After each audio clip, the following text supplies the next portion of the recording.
అసలు ఏం జరుగుతుందండి? అసలు ఏమనుకుంటున్నారు మీ అందరూ?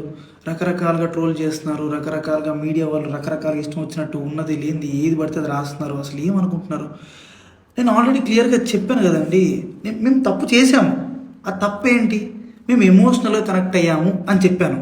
ఎమోషనల్‌గా కనెక్ట్ అవ్వడం అంటే మీ దృష్టిలో ఏమనుకుంటున్నారండి? అసలు ఆ రోజు అక్కడ ఏం జరిగింది?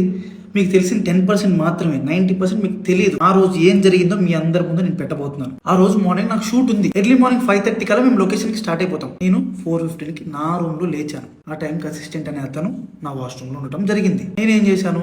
నేను మాధురి రూమ్కి వాష్రూమ్ యూజ్ చేసుకోవడానికి నేను వెళ్ళాను. ఆ టైంకి నాకు మాధురికి ఆ లీనియన్స్ ఉంది. మీకు ఆల్రెడీ చెప్పాను కదా, మేము ఎమోషనల్గా కనెక్ట్ అయ్యామని చెప్పి. నాకు మాధురికి ఆ లీనియన్స్ ఉంది కాబట్టి నేను ఆ రూమ్కి వెళ్ళి డోర్ నాక్ చేశాను. ఆమె రూమ్ డోర్ ఓపెన్ చేసింది. ఆమె రూమ్ డోర్ ఓపెన్ చేసి నేను డైరెక్ట్గా వాష్రూమ్కి వెళ్ళిపోయాను. ఆమె క్యాజువల్గా ఆమె రూమ్ డోర్ లాక్ కూడా చేయలేదు. రూమ్ డోర్ ఓపెన్లోనే ఉంది. ఆమె క్యాజువల్గా బెడ్ మీద కూర్చొని ఫోన్ యూజ్ చేస్తుంది. అదే టైంకి మా వైఫ్ వాళ్ళకి ఎవరో రాంగ్ గైడెన్స్ ఇచ్చారు, ఎవరో అనుమానాస్పదంగా ఏదో చెప్పారు. ఆ టైంకి సేమ్ రూమ్కి వచ్చింది. రూమ్ డోర్ ఓపెన్లోనే ఉంది. ఆ సిచ్యువేషన్లో మా వైఫ్ ఆవేశం వల్ల ఆమెకి ఇష్టం వచ్చింది చేసింది. అక్కడ ఆ సిచ్యువేషన్లో ఆమె ఇష్టం వచ్చింది చేస్తుందని చెప్పి నేను మాట్లాడే సిచ్యువేషన్లో కూడా లేను. ఆమె నేను ఏం మాట్లాడినా సరే ఆమె నాకు రివర్స్ అయిపోతుంది. అసలు స్కోప్ కూడా ఇవ్వట్లేదు, మాట్లాడే గ్యాప్ కూడా ఇవ్వట్లేదు. ఆమె ఆవేశంలో ఏదేదో చేస్తుంది. ఆమె వెనుకున్న రకరకాల వీడియోలు తీస్తున్నారు, రకరకాల బూతులు. మా వైఫ్కి ప్రీవియస్గానే నా మీద చాలా అనుమానం ఉంది. అక్కడికి వచ్చే టైంకి ఆ సిచ్యువేషన్లో ఇదంతా చూసేటప్పటికి ఆమె అనుమానం నిజమైంది అని ఆమె అనుకుంది. ఈలోపు ఆ వెనుకున్న వ్యక్తులు ఎవరైతే ఉన్నారో ఆ విషయాలని అతను ఎవరు నాకు కూడా తెలియదు. వెనుకున్న వ్యక్తులు అసభ్యకరంగా మాట్లాడటం నేను అప్పటికే ఆమెకు చెప్తున్నాను, ఆపుతున్నాను. గొడవలు కాదు, కొట్టుకోకండి, కూర్చొని మాట్లాడుకుందాం అని క్లియర్గా నా భార్యకి నేను సంజాయిషి చెప్పడానికి ట్రై చేస్తున్నా కూడా ఆమె వినే పరిస్థితిలో లేదు. నేను ఒక్క మాట మాట్లాడుతుంటే ఆమె 4 దెబ్బలు కొట్టేటట్టుగా ఉంది. ఆ వైఫ్ ఏం జరిగింది నన్ను పట్టుకొని కొట్టి అడుగుతున్నా సరే నేను కామ్గా ఉండటానికి రీజన్ అక్కడ వాళ్ళందరూ వీడియోస్ తీస్తున్నారు.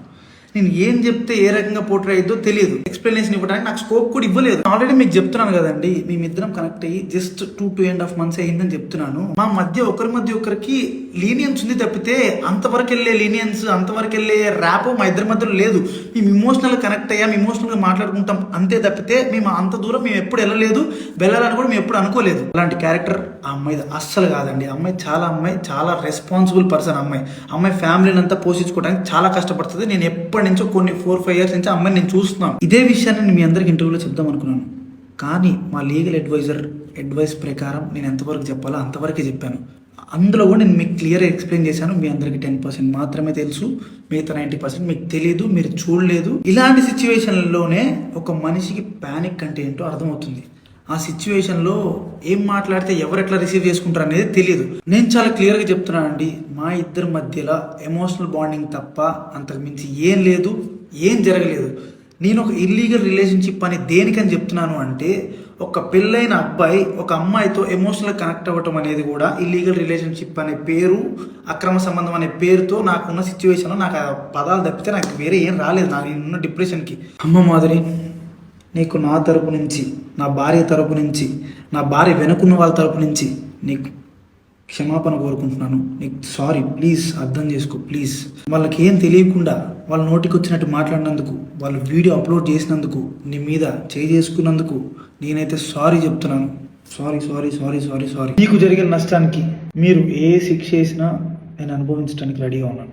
సో ఇంకా మీడియా పీపుల్ అందరికీ అండ్ మీమర్స్కి, ఇన్ఫ్లుయెన్సర్స్కి, ఇన్స్టా వాడుతున్న ఎవరెవరో కూడా రియాక్ట్ అయిన వాళ్ళందరికీ ఇంతటితో ఆపేయండి ప్లీజ్. మా లైఫ్ చాలా డిస్టర్బెన్స్ అయిపోయింది మీ వలన. ప్లీజ్ ఇంతటితో ఆపేయండి. పదే చెప్తున్నా, మేము చేసిన తప్పు ఎమోషనల్గా కనెక్ట్ అవ్వటం.